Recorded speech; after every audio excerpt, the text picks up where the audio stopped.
থেকে সৈন্য সংখ্যা অনেক বেশি, অনেক বেশি।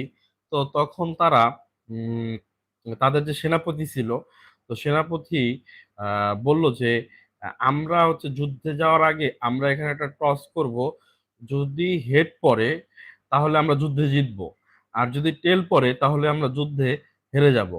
তো যিনি সেনাপতি উনি হচ্ছে টস করলেন, টস করার পরে টসে হচ্ছে হেড পড়লো, হেড পড়ার পরে যত সৈন্য আছে তারা খুব কনফিডেন্স, হ্যাঁ, যে হেড পড়েছে তার মানে আমরা জিতবো।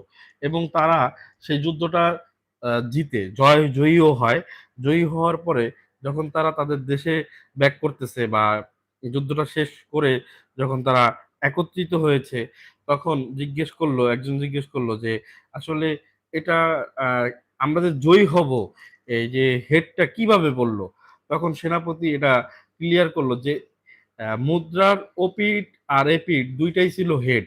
আমি শুধু তোমাদেরকে যাতে তোমাদের মাইন্ডসেটটা যেন ঠিক থাকে, ফ্রিকোয়েন্সিটা যেন ঠিক থাকে, তার জন্য আমি এটা হচ্ছে দুই পাশেই হেড রাখছি, যাতে তোমরা উদ্যমের সাথে, সাহসিকতার সাথে, কনফিডেন্সের সাথে তোমরা যুদ্ধটা করতে পারো।